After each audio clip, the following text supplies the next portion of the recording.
Hey there, my friend. Welcome to your daily English podcast, where we help you learn English slowly, naturally, and deeply.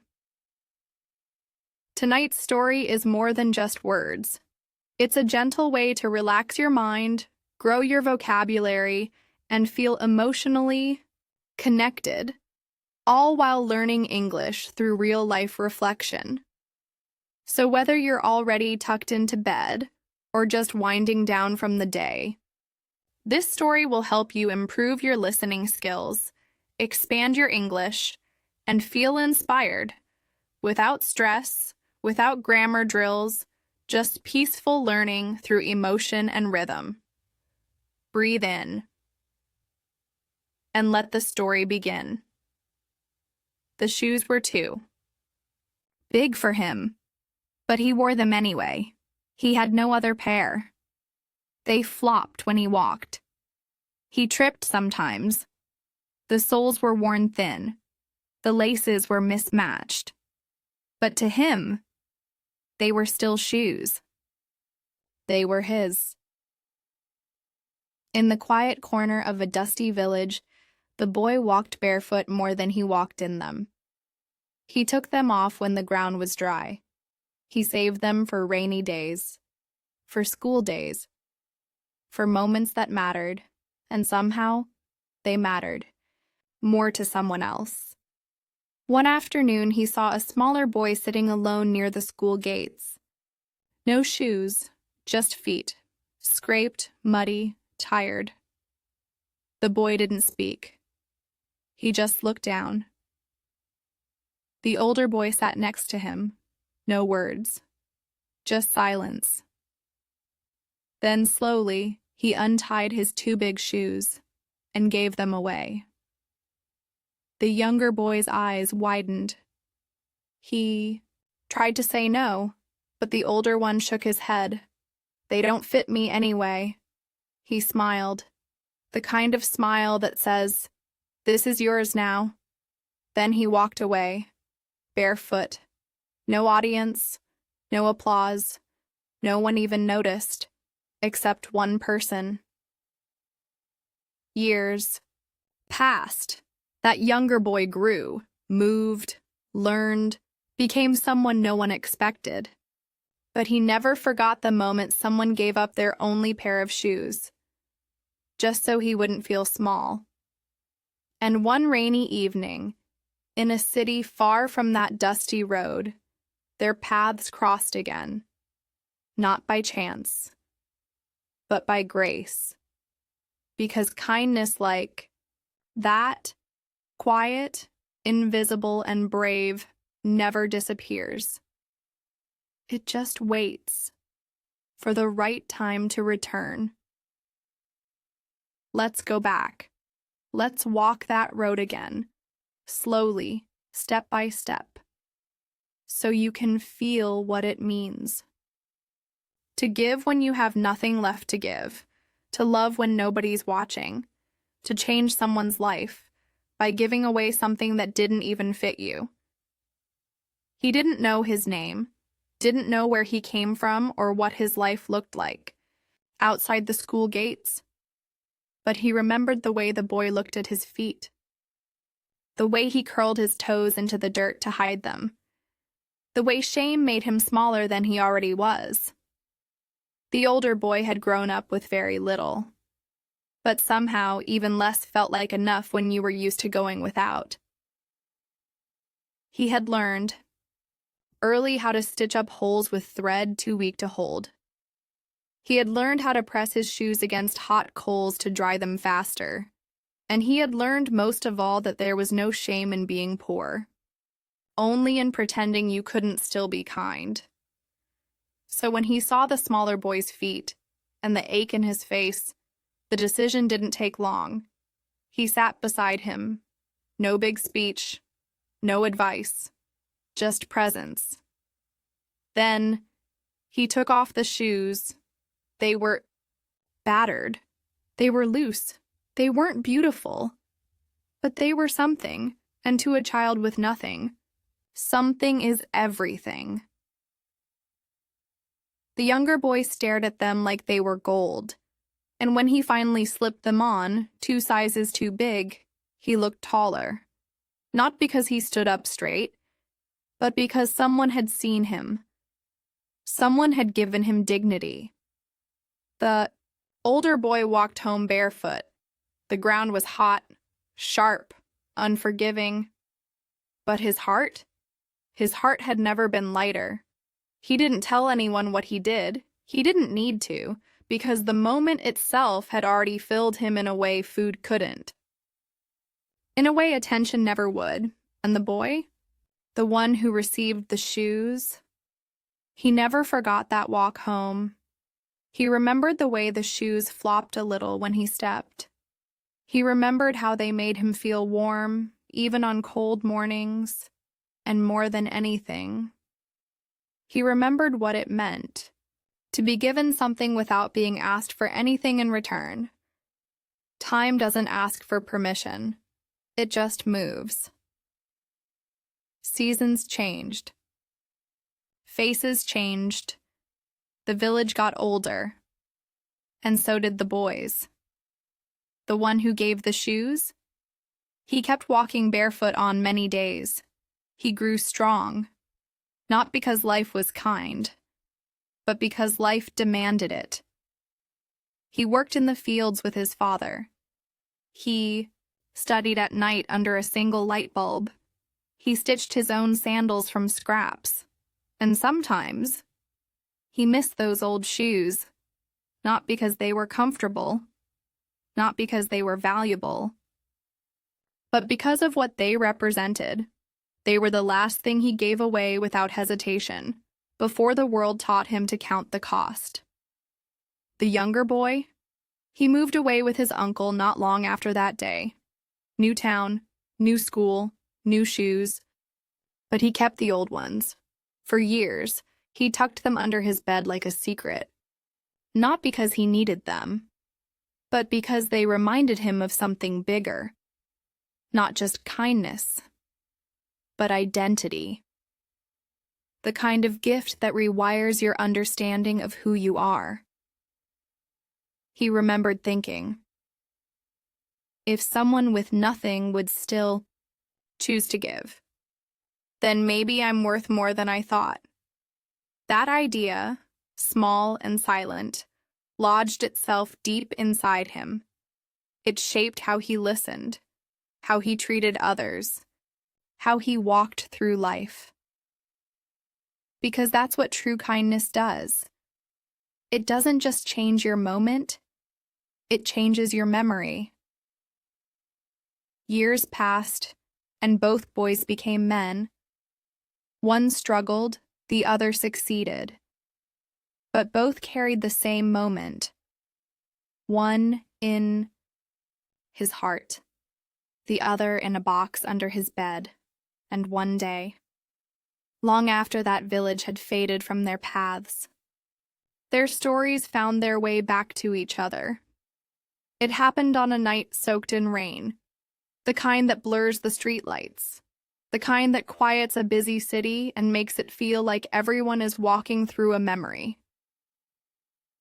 He had just finished his shift, tired, soaked, carrying the weight of a long day. The older boy, now a man, still lived simply. He worked hard, quietly, never expecting much from the world. Still the kind of person who would give something away if someone else needed it more. He didn't see the black car pull up behind him. Didn't notice the driver step out with an umbrella. Didn't realize someone had been looking for him. Excuse me? The voice was warm, familiar somehow, but too polished, too smooth. It didn't match the weathered streets around them. He turned and saw a man in a clean suit holding an umbrella over his head. But not for himself. He was holding it over him. The older man blinked, confused. "Do I know you?" The stranger smiled. "I used to sit near the school gates.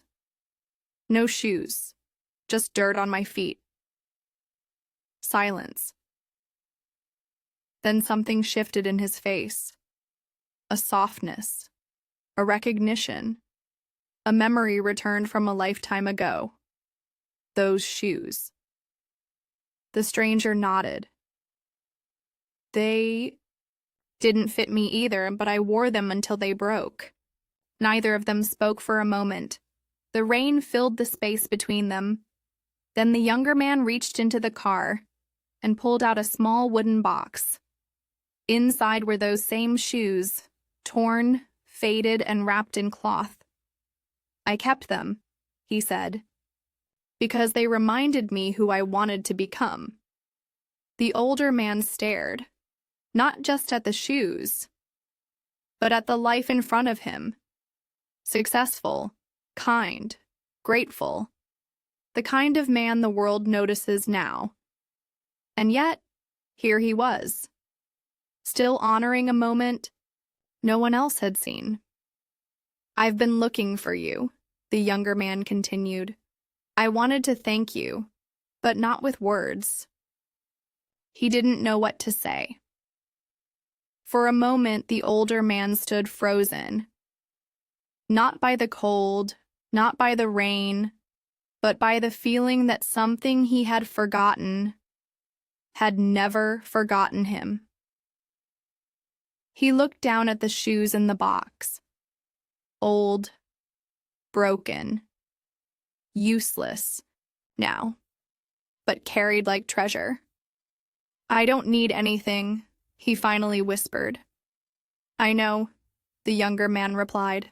That's why I want to give you everything. They sat in a small cafe nearby. Steam rose from their cups. The warmth in the room made space for something rare, a conversation that needed no explanation. The younger man spoke softly but with certainty. I run a foundation now. For children without shoes. For kids who don't know what it feels like to be seen. It started with a simple question. How do I give someone else the moment you gave me? He paused, then added, I used your name, your story, even though I didn't know where you were. The older man stared at him, stunned. He had lived most of his life believing he was invisible, that his small actions disappeared the moment they ended. But here it was, proof that what he gave without asking for anything in return had multiplied. It had walked into the future and planted seeds in places he would never go. I don't want to repay you, the younger man said. I want to invite you in. And with that, he reached into his coat pocket and handed him a key. Come work with me. Come meet the kids. Come help me give away more shoes that don't fit. The older man's hands trembled slightly, not because of the offer, but because of what it meant. Someone had been watching all along, and kindness had finally come full circle. He said yes, not with a loud voice, not with excitement, but with the kind of quiet yes that comes from deep inside. A yes that's been waiting for years without knowing it. He took the key, held it gently. Not just to a building, not just to a new job, but to a new chapter. A door opening, because of a moment that seemed forgotten. The next morning, he stepped into a different world, bright hallways filled with children, some barefoot, some shy, some loud with laughter, some too quiet to look up, but he saw himself in all of them, the little boy he used to be, and the little boy he once helped. It was like looking in every direction and seeing the same truth. Kindness never ends with you. It continues through you. He started simply. He cleaned the shelves, organized shoes by size, fixed the ones that could still be saved, smiled at the kids, listened more than he spoke, He wasn't there to be celebrated. He was there to serve, and slowly, without even trying, he became someone the children trusted, because he didn't just give them shoes. He gave them dignity, the same thing he had once received. One day, a little girl ran up to him with shoes. "Too big, they don't fit," she said. He knelt beside her, gently loosened the laces, smiled. "They will," he said. "Someday." Then he looked up and saw the younger man watching from the doorway, not as a stranger anymore, but as someone who had returned a blessing in the only way it could be returned, by passing it on. Some nights he stayed after everyone had gone. He'd sit in the empty storeroom, surrounded by shelves of worn-out sneakers and neatly stacked donations, and he'd remember that day, the one that started it all. How the ground felt under his bare feet.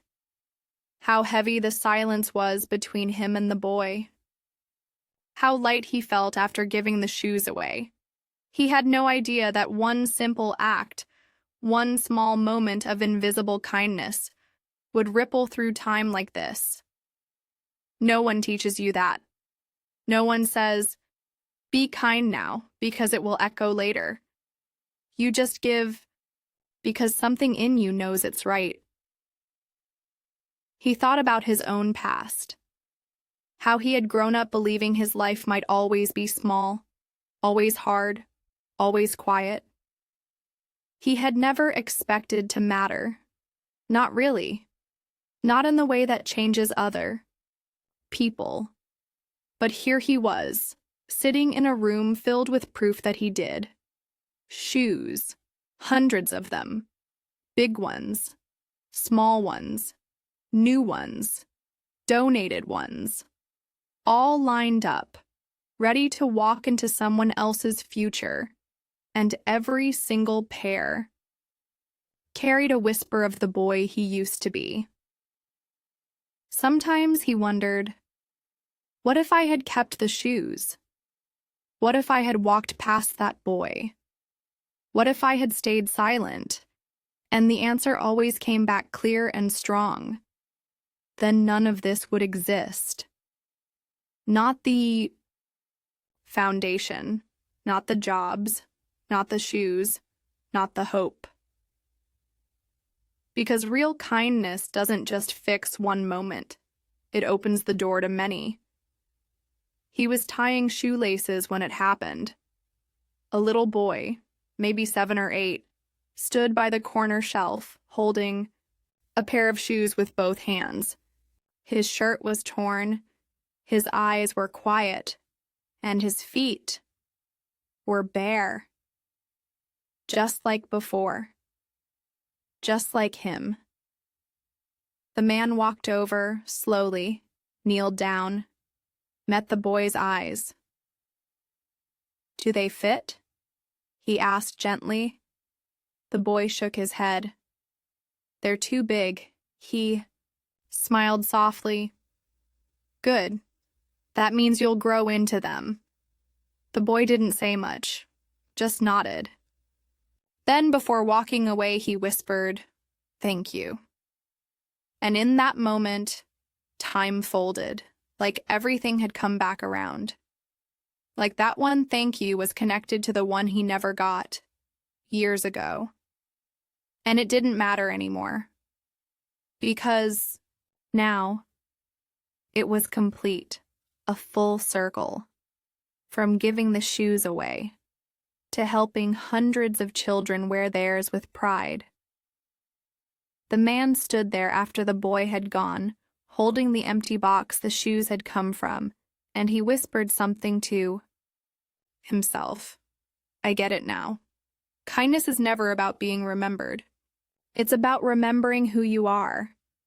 It's about doing the thing no one sees, trusting that one day, someone will. Maybe not today. Maybe not tomorrow. But one day. A stranger will hand you back your forgotten kindness, wrapped in a moment. you didn't see coming, and when they do, it will fit you perfectly. He never called himself a teacher. He didn't stand at the front of a classroom. He didn't carry books or give lectures. But the children still learned from him every single day. Because he taught with something stronger than words. He taught with presence. He showed them how to walk with care, not just in new shoes, but through the world. He taught them to look down, not in shame, but in awareness, to see the ones sitting alone, the ones without, the ones who, like he once was, were just waiting for someone to notice. One morning, he gathered a small group by the bench near the donation wall. Each child held a pair of shoes, some new, some old. He said nothing at first, just looked at them. Then finally, with his voice low and steady, he said, "Do you know what happens when you give away something that matters to you?"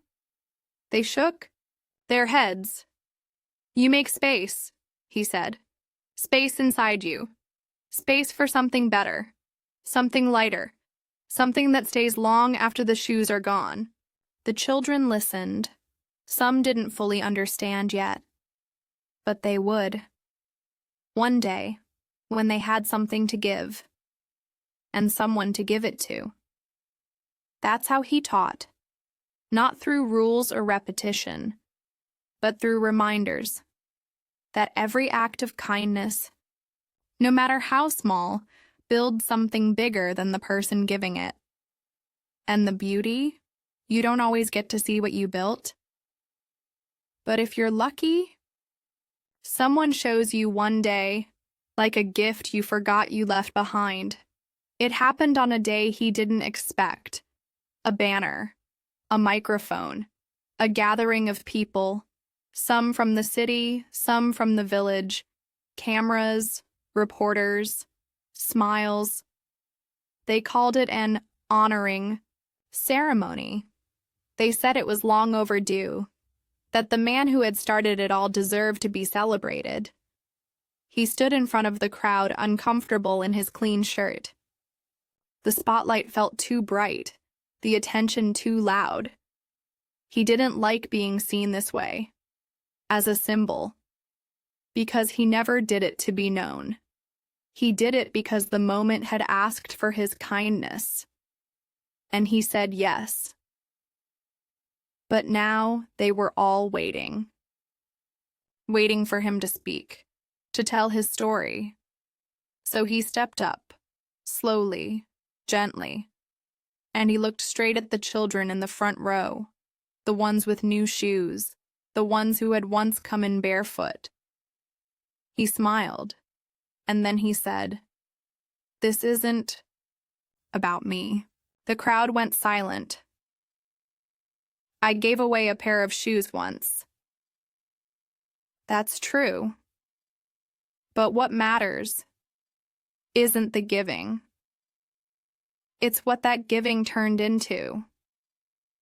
He pointed softly toward the rows of children.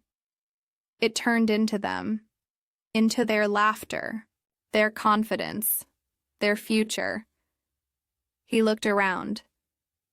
At some point in life, each of us is barefoot, not always on the outside. Sometimes it's invisible. But we all know what it feels like to go without. He paused.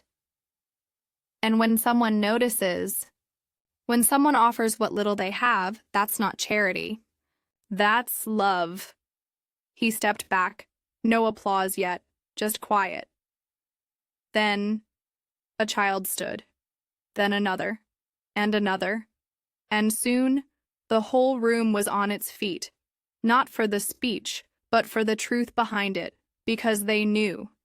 This wasn't a story about a man who gave away shoes. It was a story about how one simple act can fit every heart it touches.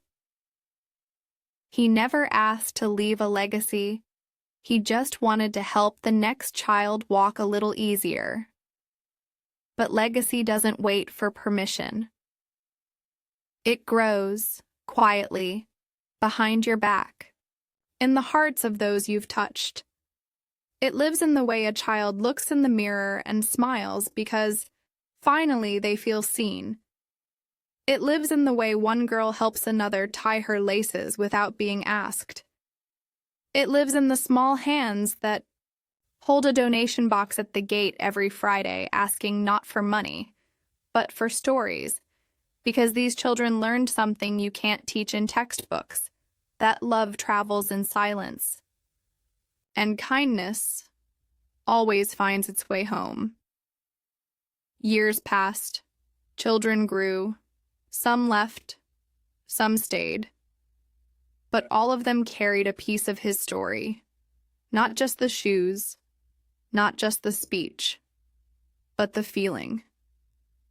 The deep knowing that one person's compassion can echo through hundreds of lives, and they began to tell it, not as history, but as a promise that when you have something, even something small, even something broken, even something that doesn't fit, you still have something to give. In the corner of the foundation building, on a shelf made of old wood, sat the same pair of shoes, cracked, frayed, still too big, but now framed in glass with one small card beneath it, the gift that started everything. It was a quiet afternoon. The sun had begun to settle behind the rooftops, casting long golden shadows on the pavement. Most of the children had gone home, but one boy lingered near the back gate, his shoes in his hands, barefoot, watching, waiting. The man noticed him from a distance, older now, slower in his steps, but his eyes still saw everything. He walked over, gently. "What's going on?" The boy looked down. "There's a new kid," he whispered. "He doesn't have shoes. He didn't ask for any. But I saw him pretending like he didn't care." He held up his pair. "They're a little too small for me now anyway." The man blinked. He felt it in his chest before he could even speak. The echo, the full circle, the thread pulling everything together.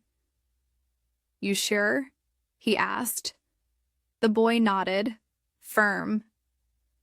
"I remember what it felt like when someone gave me mine." They walked together, back to the main gate, where a shy, quiet boy sat alone on the step, and without a speech, without a spotlight, without anyone watching. The shoes changed hands, again, and something invisible shifted. Not just in the boy receiving them, but in the boy giving them. He stood a little taller afterward, not because his feet were lighter, but because his heart was. From across the courtyard the man watched and smiled, not because he was proud, not because it was his legacy, but because he knew this would never end. It would happen again, and again, in other cities, other languages, other forms, shoes, books, food, time, kindness. Whatever it was, someone would always choose to give it away, and the world would quietly become better, one invisible blessing at a time. Some stories don't need a grand ending. They just need a gentle breath, a pause, a quiet place in your heart where the meaning can land. This was never just a story about shoes. It was never about poverty or charity or sacrifice. It was about choice. The choice to notice, the choice to give, the choice to love, even when no one is watching. You see? Every day you're walking past someone who's carrying silent need, not always in their hands, not always on their feet, but in their eyes, in their voice, in the way they sit just a little too far from the crowd. And you? You might be the person holding exactly what they need, even if you think what you have isn't enough, even if your shoes don't fit, even if your heart still feels worn. The boy didn't know the man would remember. The man didn't know the world would change. But the moment knew what it was doing, because kindness does that. It travels. It grows in places you'll never see, becomes the foundation of someone's future, becomes the reason someone believes they matter, and all because one person stopped, one person saw, one person said, "You can have mine." Flashbacks to the older man's childhood show the emotional weight of his poverty, how he got his first shoes, the day he realized what it meant to go without. Give your audience a deeper connection to why that one act meant so much. I remember sitting behind the school, hiding my feet in the dust, pretending they weren't burning on the rocks. This gives English learners both story depth and new emotional vocabulary.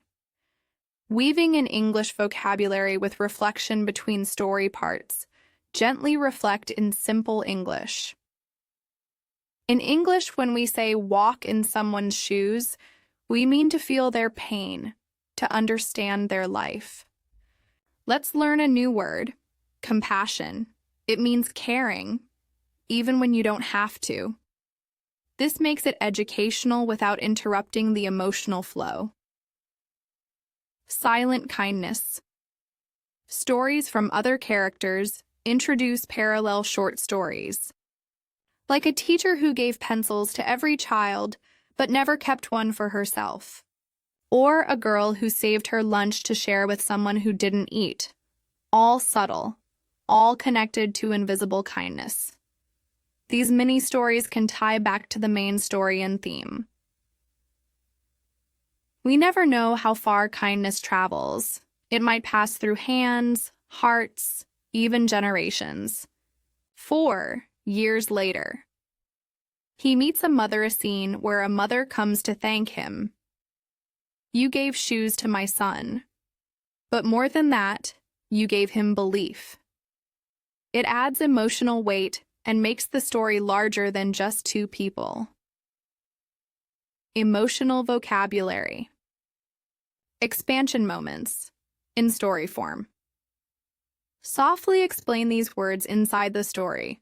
Generosity, shame, dignity, belonging, worth F or example. The boy didn't know the word dignity, but when he wore those shoes, he felt it, like he mattered. Now English learners learn feeling and language made you unforgettable. End the story with the older man dreaming. He sees children across the world wearing mismatched shoes, each with a story of kindness behind them. And in his dream, no one was barefoot anymore. This adds beauty, closure, and leaves listeners ready to sleep with hope. So tonight, ask yourself, what are you holding that someone else might need, and what might happen if you gave it away? Not for applause, not for credit, but for love. Because the most beautiful stories in the world don't begin with having everything. They begin with giving away what little you have at the perfect time to someone who will never forget. The shoes didn't fit, but the kindness, it fit the whole world. And maybe now, it fits you too. You did it. You listened. You felt. You learned. Not just English, but something deeper, something human.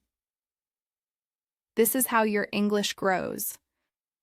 Not by chasing perfection, but by showing up for stories that move your heart. One day, one word, one gentle lesson at a time. So now, let this story stay with you as you rest.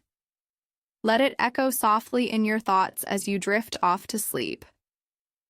And remember, you're not just learning a language, You're finding your voice. We'll be right here tomorrow with another story, another step.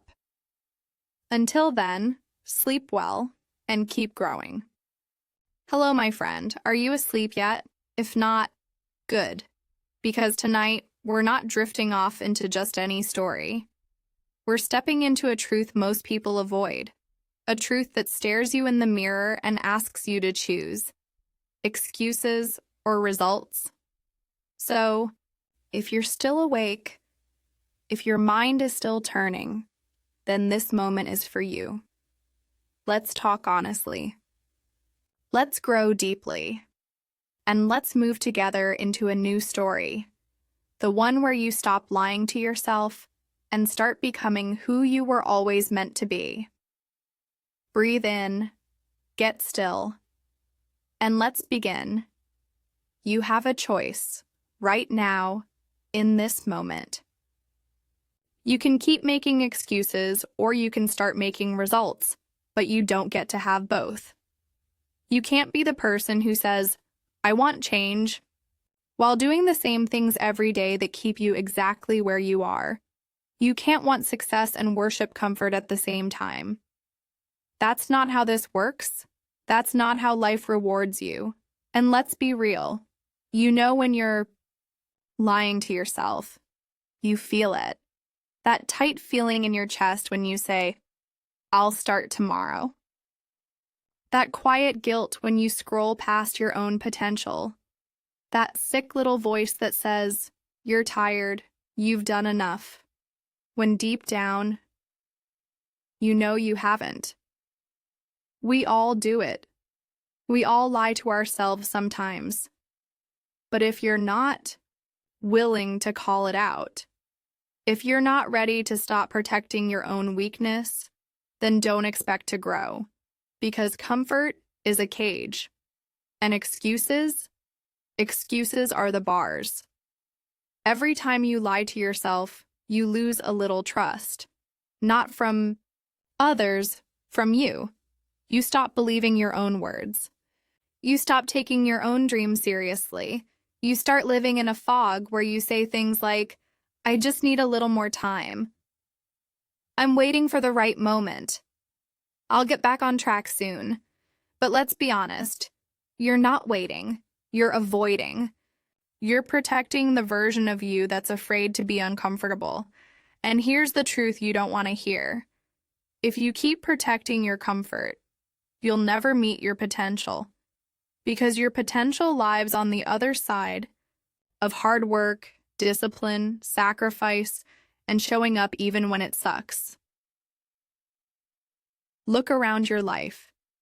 Every result you have today, good or bad, came from a decision you made.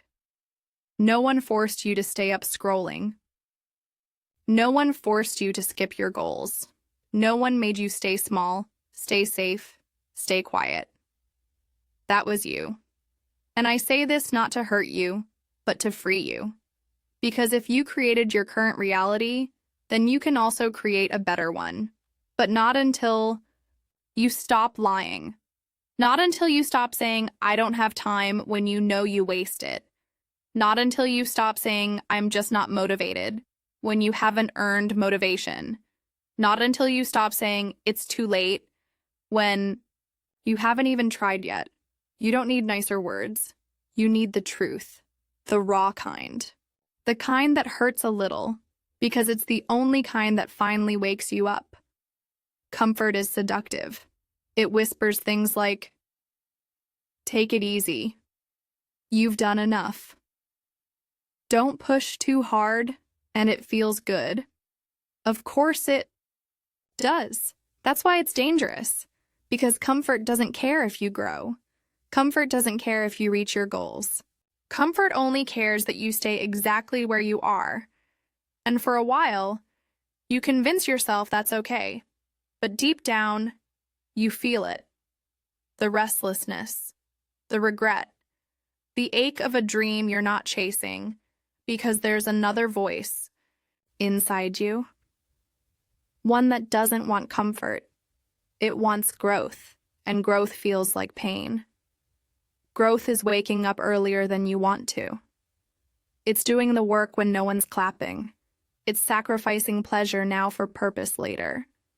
It's choosing the hard path because you know it leads somewhere better. And here's the harsh truth. If your life is easy all the time, you're not growing. You're coasting. And you don't coast uphill. You're either climbing or sliding. There's no pause button. So ask yourself, right now, are you uncomfortable because you're growing? Or are you comfortable because you're avoiding? Because one leads to results. The other leads to regret. Let's talk about the lie so many people tell themselves. I'm doing my best. Are you? Really? Or are you doing what's comfortable and calling it your best so you don't feel guilty? Because here's the thing, your best isn't what feels easy. It isn't what you do when everything is perfect. Your best is what you do when it's hard, when it's uncomfortable, when you're tired, frustrated, and absolutely no one is watching. That's when your real best shows up. Or doesn't. If you still have time to scroll, you can do more. If you still have time to complain, you can do more. If you still sleep in, skip your plan and call that rest. You're not tired. You're distracted. There's a difference. Let's call it what it is. You're not doing your best. You're doing what's easy. And then defending it with soft words so you don't have to feel uncomfortable. But the truth is, your excuses are costing you. They're stealing days. They're stealing energy. They're stealing potential that will never come back. One day, you'll look in the mirror and wish you had been harder on yourself. Not cruel, not punishing, just honest. Because discipline is love. Accountability is respect. Truth is the first step toward freedom. You say you want self-respect? Then stop breaking promises to yourself. Because nothing destroys your confidence faster than your own excuses. You tell yourself, I'll do it tomorrow. I'll just skip today. I'll start again next week. And every time you do that, you teach yourself something dangerous, that your words don't mean anything, that your goals don't matter, that your future self can clean up the mess you're making now. But guess what? Your future self is already tired of your delays. They're waiting for you, right now, to stop talking and start becoming. Excuses are cheap. They don't cost anything to make, but they cost everything to live with. They cost you your discipline. They cost you your drive. They cost you your identity. Because every excuse chips away at who you could have been. And if you make enough of them, you forget what it feels like to trust yourself. You stop believing you can change. You stop even trying. And you settle for a version of life that's smaller than you deserve. Let's be brutally clear. If you want to respect yourself, you have to earn it. Not by being perfect, but by being honest, by showing up, by doing what you said you would do, especially when it's hard. That's how respect is built, not in your feelings, in your follow-through. I'm not ready yet. That's the excuse that sounds the smartest and destroys the most dreams. You tell yourself you need more time, more research, more practice, more confidence. But none of those things come before you start. They come because you start. Confidence isn't something you wait for. It's something you earn. Clarity doesn't show up when you think long enough. It shows up when you act, fail, learn, then act again. You can read 100 books. You can take another course. You can plan every single detail. But if you're not moving, you're not growing. You're hiding. And the scariest part, you might spend your whole life saying, I'm not ready yet, and then run out of time.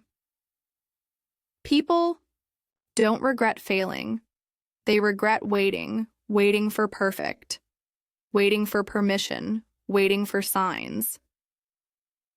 But life doesn't wait, and success, it shows up for the one who moved, not the one who waited.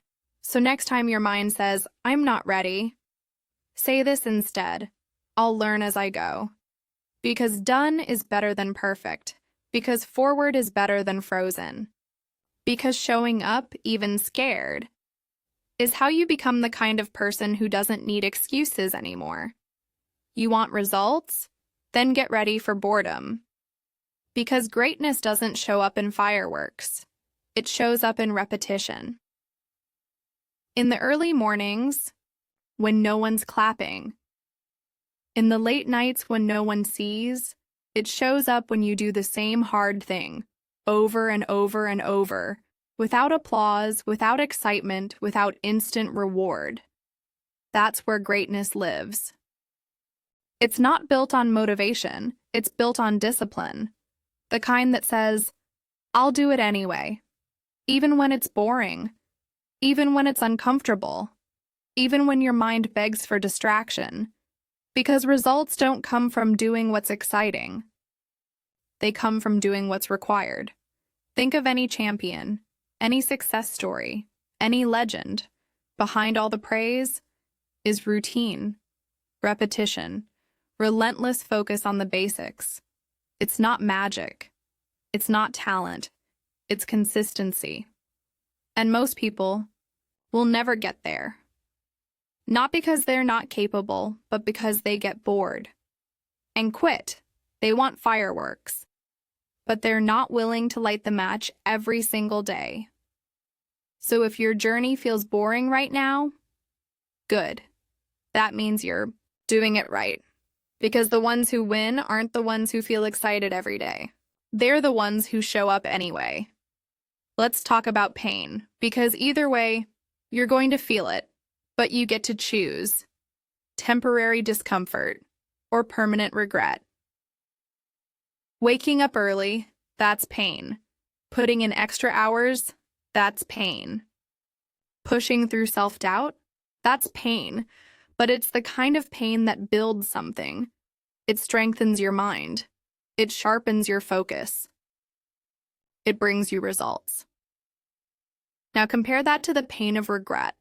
The quiet ache of knowing you could have done more, but didn't. The shame of watching someone else live the life you were too afraid to chase. That pain, it stays. It festers. It grows. It whispers every night before you sleep. What if you had just tried? People think avoiding discomfort is self-care. But real self-care, it's discipline. It's choosing the temporary struggle now, so you don't carry the weight of wasted potential later, because regret weighs more than effort. Every single time. So ask yourself, what's harder? Suffering for 30 minutes to do what you said you would, or suffering for 30 years because you didn't? You can avoid discomfort all you want, but don't lie to yourself. You're still going to feel pain. You just get to choose. Pain that passes or pain that lasts.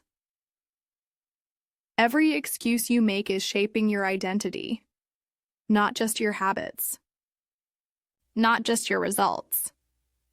Who you are becoming. Every time you say, I'll skip today, you become someone who breaks promises to themselves. Every time you say, it's too hard, you become someone who stops when things get real. Every time you choose comfort over growth, you become someone who chooses short-term relief over long-term greatness. And that's not just about goals. That's about your character, because your identity isn't built by what you want. It's built by what you tolerate, what you settle for, what you do even when no one's watching. You can't say, I want to be disciplined, and live like you're distracted, You can't say, I want to be strong, and fold every time. It gets uncomfortable. You can't say, I'm serious about my dreams, and treat them like hobbies. That's not who you are. That's who you're pretending to be. You're not stuck because life is unfair. You're stuck because your actions don't match your vision, your choices don't match your potential, and deep down, you know it. But the beautiful truth, you can change. Not tomorrow. Not when you feel ready. Right now. By doing the opposite of what your excuses want. By showing up anyway. By becoming the kind of person who doesn't just talk about identity, but lives it. You've been taught to define success by outcomes, by trophies, titles, followers, money, applause. But that's not what real success is, because those things come and go. Real success? It's not the result, it's the consistency. Success is showing up when you don't feel like it. It's doing the work when no one is watching. It's stacking small wins until they turn into massive change. It's becoming the kind of person who doesn't need hype, motivation, or perfect conditions to keep going. You're not successful when you make it.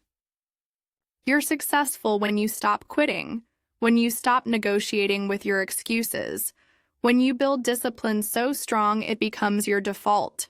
You want to feel proud? Then don't chase the spotlight. Chase the routine, the early mornings, the late nights, the quiet, ordinary choices that look like nothing, but build everything. Because results don't come from moments. They come from momentum, and momentum isn't given. It's earned, step by step, setback by setback, no matter how long it takes. So if you're asking, how do I become successful? Start here. Be the person who doesn't quit this time. You look at people you admire and tell yourself they're lucky, that they had help, that they had better timing, better energy, better support, better opportunities. But what they really had was consistency. Not magic, not shortcuts, not some hidden advantage. They just did the boring work when no one clapped. They practiced when no one saw. They kept moving when it felt like nothing was working. And now, you call them talented. But you weren't there when they failed 20 times in silence. You call them gifted. But you didn't see the hours they gave up, the plans they sacrificed, the excuses they buried. You want what they have? Then do what they did. Start. Stay. Don't stop when it gets hard. Don't pause when it gets quiet. Don't let comfort fool you into thinking you're safe when you're actually stuck. Because you can't grow inside your excuses. And you'll never build the life you want if you keep idolizing results without respecting the process. They aren't better than you. They just kept going when you chose to stop. So the question isn't, can I be great? It's, can I be consistent long enough to let greatness catch up to me? Maybe you've made excuses for years. Maybe you've broken promises to yourself more times than you can count. Maybe you've started over so many times you're ashamed to even try again. But listen to me. You're not broken. You're just undisciplined. And discipline can be built. Right here. Right now. With one honest moment. You don't need a perfect plan. You don't need a motivational video. You don't need to fix everything overnight. You just need to stop running from your own truth and take one step forward without apologizing. Without delay. Without waiting for it to feel good. Because momentum doesn't come before you start. It comes because you start. So, rebuild. From scratch if you have to. Own your excuses, call them out, and then outwork them. Every single day. Make your new identity someone who doesn't quit, someone who shows up, someone who does the work, even when it's ugly, even when it's lonely, even when the old habits scream louder than your progress. Because you don't need to feel powerful to become powerful. You just need to do the work anyway. You've waited long enough. Now is the time to stop being the person who almost changed and become the one who finally did. Close your eyes for a second. Picture the version of you who stopped making excuses. The version who wakes up early, not because they want to, but because they said they would. The version who shows up, even when it's raining, even when it's hard, even when no one else is watching. The version who doesn't need to be reminded why they started, because their actions remind them every day. That version of you, they exist. They are real. They are waiting. And every decision you make right now, every time you say no to excuses, yes to effort, yes to pain, yes to progress, you take one step closer to becoming them. Can you see it? The stronger back, the sharper focus, the calm, quiet confidence of someone who doesn't flinch anymore when things get hard because they've been through worse. And they showed up anyway. That's you. Not someday. Now, if you choose it. If you stop saying, I'll try, and start saying, this is who I am now. So take a breath. Stand up and say it with me. No more excuses, only results. Let's talk about non-negotiables, because if everything in your life is flexible, your discipline will break the moment things get inconvenient. Winners have rules, standards, boundaries. They don't rely on motivation, they rely on non-negotiables. So what are yours? What are the things you will do, no matter what? Not when it's easy. Not when you feel like it. Every day, every situation, no excuses. Is it waking up at a certain time, training your body, practicing your craft, turning off distractions, whatever it is? Make it your line in the sand. The thing you do because it builds who you're becoming. Non-negotiables aren't about being perfect. They're about being unchangeable in the things that matter most. So even on your worst days, you show up. Even when your mind makes excuses, you shut them down. Even when everything says pause, you press forward. Because that's the difference between amateurs and professionals. Amateurs act on how they feel. Professionals act on what they decided. If you want to live with power, you need to build your life around unshakable principles, not shifting emotions. There will be days when no one claps, no one encourages you, no one checks in, no one sees the work you're doing, and those are the days that make you. Because if you only show up when someone's watching, you'll never become unstoppable. You need emotional resilience, the kind of strength that doesn't beg for validation, the kind of focus that doesn't collapse under silence, the kind of drive that says, even if no one believes in me, I still do. Because most people won't understand your grind. They won't feel your urgency. They won't see your vision. But that's not their job. It's yours. Your results aren't built by praise. They're built in the dark, when your muscles ache, when your mind resists. When the world is quiet and your excuses get loud, that's when the real growth happens. And if you can hold the line, if you can stay solid while everything in you wants to fold, you win. Not someday. Right then, because your strength isn't proven in comfort. It's proven in chaos. So when it's lonely, when it's thankless, when no one texts you, keep going, say it to yourself. I wasn't doing it for them anyway. No one's coming to save you. Read that again.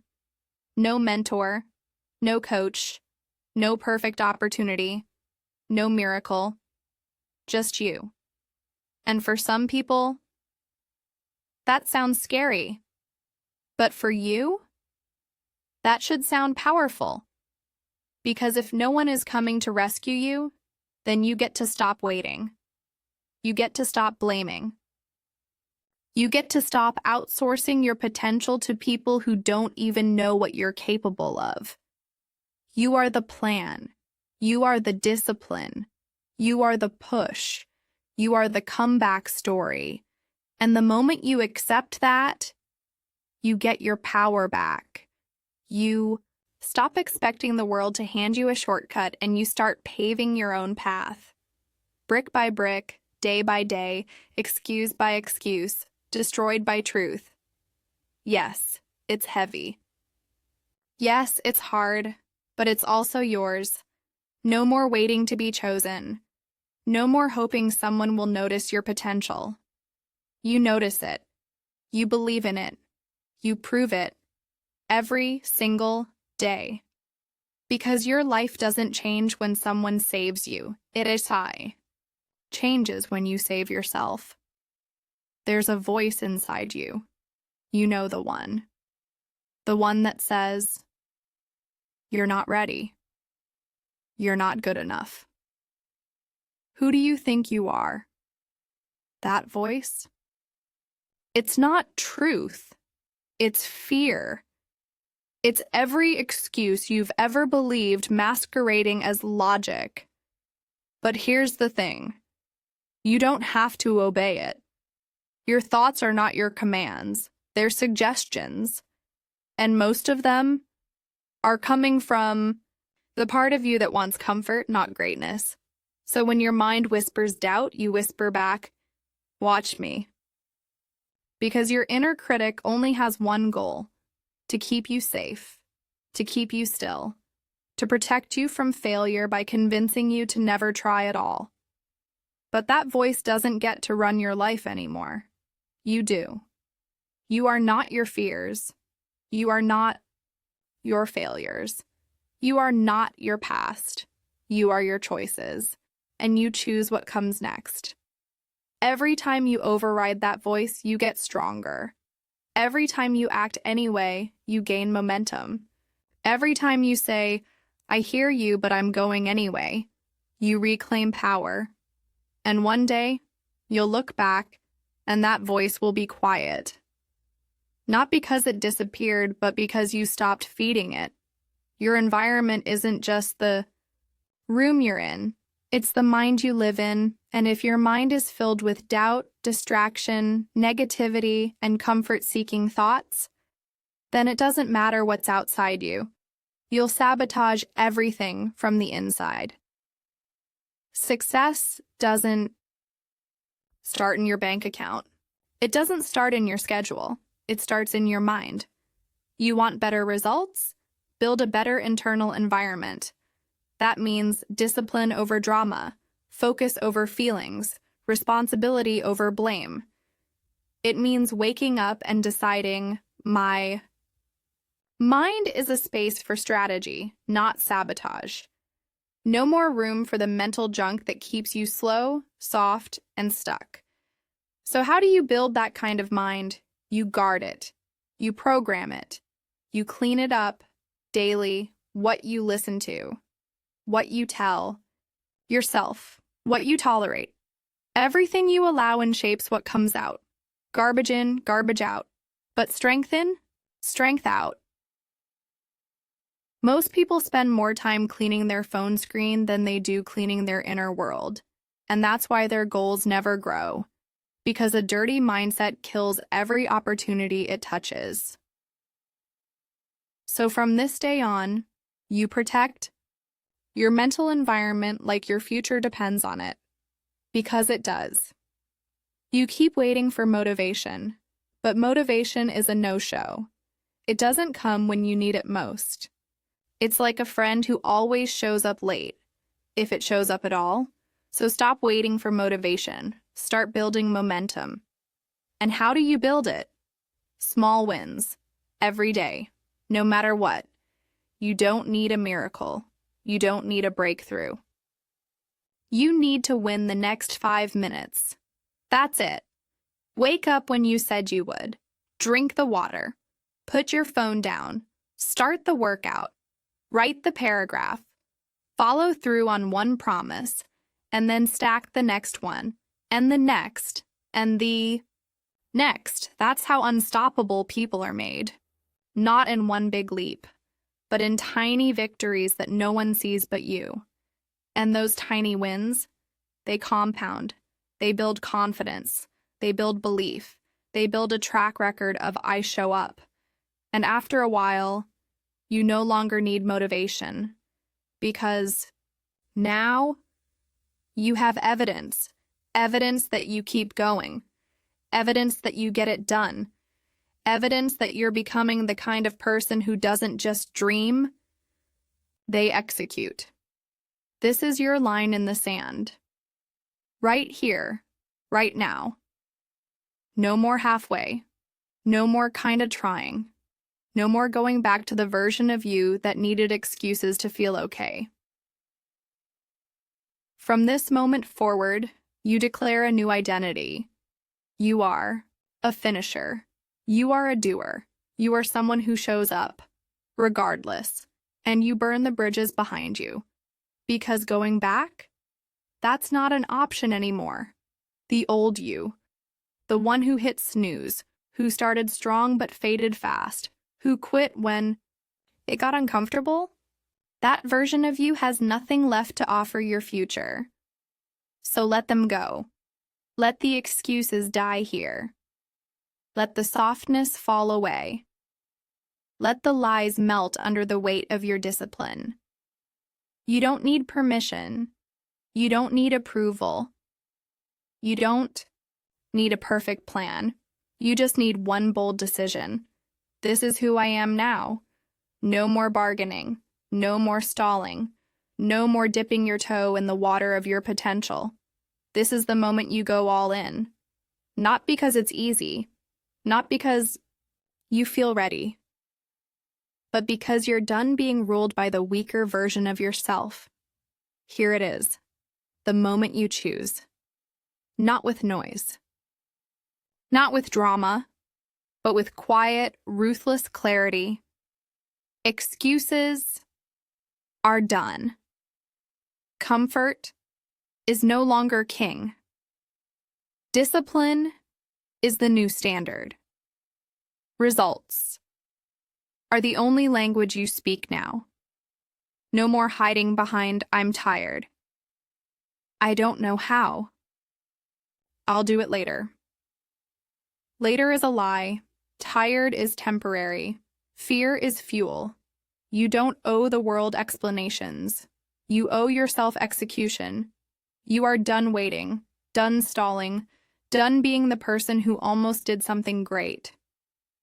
Now, you become the person who follows through, who builds when no one believes, who shows up when no one's watching, who finishes what they start. This isn't a challenge, it's a calling. So when life gets loud, and the voice of weakness returns, whispering old excuses into your ear, you speak louder. You say, I've made my choice. I want results, and I'll pay the price to get them. Every single day. No backup plan, no soft landings, no more room for excuses, only progress, only grit, only results. You've got this. Now go prove it. You're still here, still listening, still breathing through the fire of truth. And that means one thing, you're ready. Maybe not perfect, maybe not fearless, but ready. Ready to stop making excuses. Ready to stop waiting for the right time. Ready to step into the kind of life that demands more and finally gives more back. So as you close your eyes tonight, let these words stay with you. You don't need motivation. You need movement. You don't need permission. You need action. No more waiting, only choosing, only doing, only growing. Sleep well tonight, because tomorrow you rise with no excuses, only results.